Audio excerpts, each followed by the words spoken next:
अस्सलाम वालेकुम वरहमतुल्लाहि वबरकातुह। हम में से हर शख्स कोई ना कोई दोस्त ज़रूर रखता है।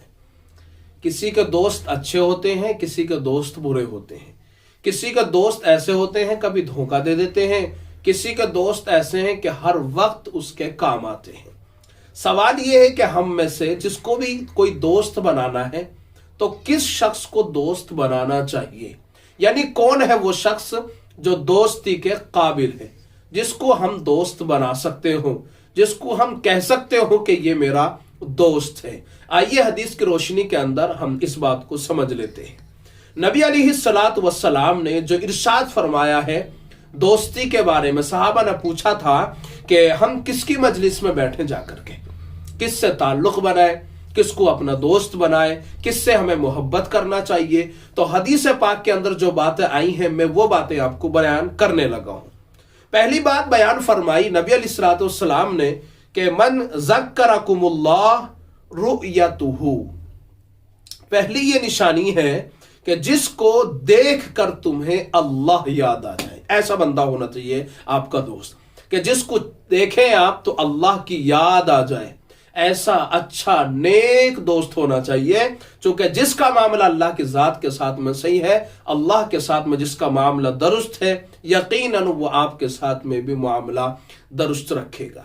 दूसरा बयान फरमाया वज़ादा फी अमलिकुम, और दूसरा अमल यह बयान फरमाया कि जिसकी बात से तुम्हें इल्म में इजाफा हो, यानी जो वो बयान कर रहा हो, जो कुछ वो बोल रहा हो तो तुम्हारे इल्म के अंदर उसके बोलने की वजह से इजाफा हो रहा हो, यानी तुमसे ज्यादा इल्म वाला होना चाहिए। ये बात समझ में इस बात से आ रही है कि आप जितना इल्म रखते हैं उससे ज्यादा इल्म उसके पास में होगा।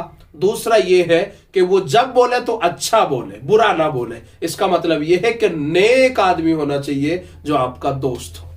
तीसरी निशानी बयान फरमाई वज़क्करकुमुल आखिरा अमलुहु, तीसरी निशानी यह है और उसका अमल देखकर तुम्हें आखिरत की तरफ रग़बत हो। पहली बात तो यह बयान फरमाई थी नबी अलैहिस्सलाम ने, जिसका चेहरा देख करके अल्लाह की याद आ जाए। दूसरा यह है कि जिसकी बात से तुम्हारे इल्म में इजाफा होता हो। तीसरी बात यह बयान फरमाई कि उसका अमल देखकर तुम्हें आखिरत का शौक, ज़ौक़, रग़बत पैदा हो जाती हो। इसका मतलब यह है कि अल्लाह तबारक व तआला का जो नेक बंदा आपको दिखाई दे उससे ताल्लुक़ बनाना चाहिए। जो नमाजों का एहतमाम करता हो उससे ताल्लुक़ बनाना चाहिए। जो अल्लाह का जिक्र ज्यादा से ज्यादा करता हो, कसरत के साथ करता हो, उससे ताल्लुक़ बनाना चाहिए, क्योंकि उसकी वजह से आप भी अल्लाह के एक नेक बंदे बन जाएंगे। जब भी वो बोलेगा अच्छा बोलेगा, जब भी बोलेगा सच बोलेगा।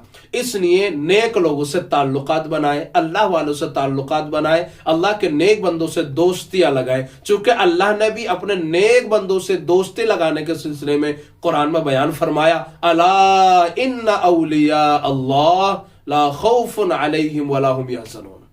तो अल्लाह के दोस्त कौन है?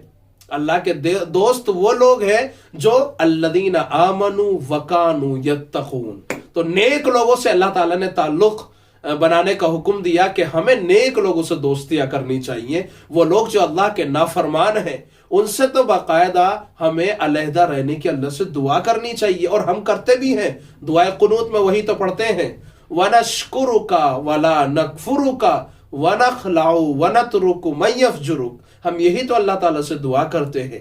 तो इसलिए हमें अच्छे आमाल करने चाहिए और अच्छे लोगों से दोस्तियां और ताल्लुकात भी रखना चाहिए। अल्लाह अमल की तौफीक अता फरमाए।